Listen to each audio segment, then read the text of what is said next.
Hello, hi everyone. Hope you are keeping well. This is Vishal Masi and welcome back to my channel Economic Sites.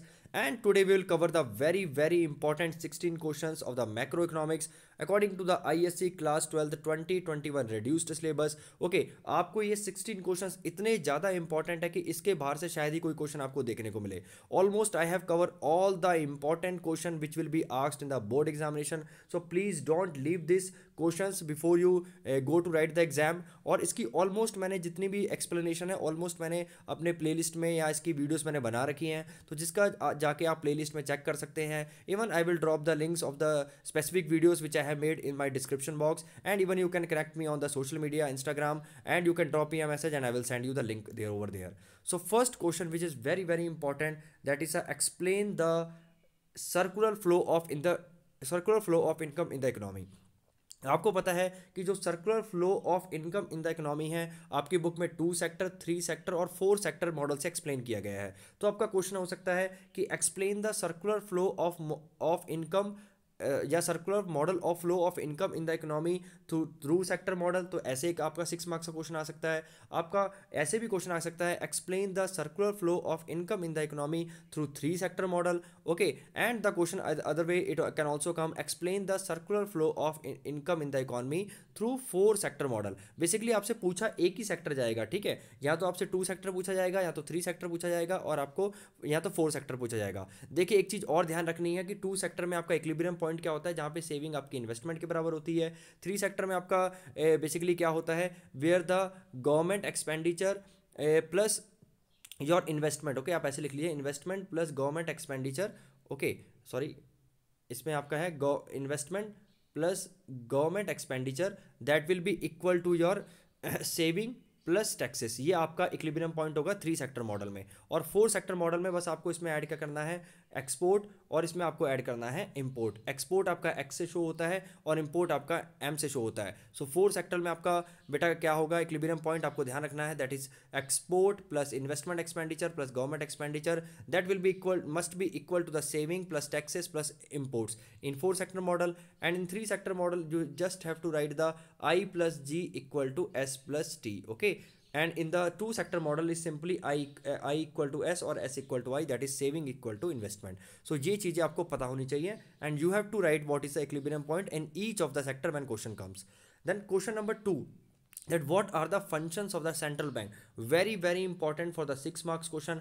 अगर 6 marks के लिए आएगा तो 5 points जरूर लिखिएगा इसके and if it comes for the 3 marks then you have to mention the 3 points. okay, so functions of the RBI आपको पता है, controller of the credit, lender of the last resort. Okay, then then the banker of the banker, issue of currency. So all these are the functions of the central bank और RBI in India. So you must know which is very important for 6 marks question. Then the question third comes, explain the process of the credit multiplier, or which is also called the money creation by the commercial banks. Okay, this is usually explained in the all the books with the help of example, जिसमें आपका round 1 round 2 करके दिया होगा. Okay, even I have explained in my one of the videos also.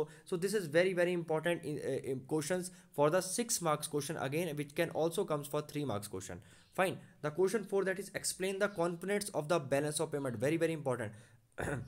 जैसा कि आपको पता है कि बैलेंस ऑफ पेमेंट के जो कॉम्पोनेंट्स हैं, okay, that is divided between the current account and the capital account. तो करंट अकाउंट में जो भी डेबिट और क्रेडिट साइड में चीज़ें आती हैं, और कैपिटल अकाउंट में जो भी डेबिट और क्रेडिट साइड में आती हैं, वो सारी चीज़ें बेसिकली आपको लिखनी है in the components of the balance of payment, which is very clearly given in all of the books. Okay, question number 5, explain the type of deficits in the government budget. आपको पता है कि government budget में कुछ deficits होते हैं, जैसे physical deficit हो गया, रेवेन्यू डेफिसिट हो गया, प्राइमरी डेफिसिट हो गया. इनकी डेफिनेशंस प्लस इनके जो फॉर्मूलेस हैं, देखिए आप इनके फॉर्मूलेस कर लीजिए, आपको बेसिकली डेफिनेशन बनाने में कोई भी दिक्कत नहीं होगी. जैसे फिजिकल डेफिसिट क्या होता है, आपका टोटल एक्सपेंडिचर या total budgetary expenditure minus total budgetary revenue. तो basically you can write the physical deficit is a difference between the total expenditure or total budgetary expenditure minus total revenue, or basically it's a difference between the total expenditure and total revenue of the government budget. So basically आपको इसके फॉर्मूले से याद रखिएगा, उसकी वजह से आपको आराम से आप डेफिनेशन बना सकते हैं. Question number 6 at why government budget is important, very very important. ये क्रिटिकल थिंकिंग क्वेश्चन है which can come for your 3 marks easily. So usually what you have to write, you have to give reasons. Okay, what reasons you have to give कि why government budget is important. देखिए इसके reasons क्या हैं। सबसे पहले economic stability होती है इससे। Okay, it is a part of the planning, it helps to reduce the income inequalities. Okay, source of the helps in the generation of the employment. Okay, so all these things are important points of the government budget और why government budget is important. So these are the reason. Question number 7, this I have made the video also, मैंने इसकी video बना रखी है अलग से बिल्कुल with the notes, तो आप देख सकते हैं। एक्सप्लेन द कंजप्शन फंक्शन और propensity to consume with the help of diagram, very very important. कभी कभी क्या होता है, ये प्रोपेंसिटी टू कंज्यूम पूछ लेता है सिर्फ कि what is propensity to consume. So basically propensity to consume आपका कंजप्शन फंक्शन ही है, ठीक है। The both are the same things. So I have already explain in one of the videos with the notes that the link I will provide in my description box, you can go through. So very very very very important for the 6 mark question and please don't leave from 7 to 10 question. सारे ही important है, लेकिन आपको ये 7 to 10 question तो कोई भी छोड़ के नहीं जाना है। Question number 8, what is saving function और propensity to save, explain with the help of an diagram.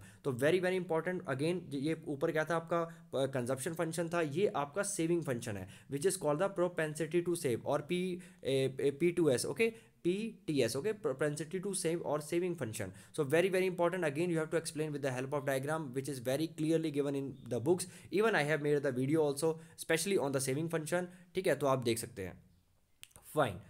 Then 9th question, that is explain the equilibrium of income and output with the help of AD and AS approach। आपको जैसे कि पता है कि ये theory of income and employment में या कीन्सियन theory में जो इक्विलिब्रियम पॉइंट है वो दो तरीके से निकाला जाता है, एक AD एंड AS अप्रोच और एक आपका है सेविंग एंड इन्वेस्टमेंट अप्रोच। ये दोनों ही 6 marks के लिए बहुत बहुत इंपॉर्टेंट है, ठीक है। ये दोनों अलग अलग क्वेश्चन आ सकते हैं या इनमें से एक क्वेश्चन तो आपको डेफिनेटली देखने को मिलेगा 101%। Okay, so which is very very important. Again both can come for the 6 marks each, आपको पता होना चाहिए। इसकी दोनों की भी मैंने वीडियोस बना रखी है with the help of notes, ठीक है।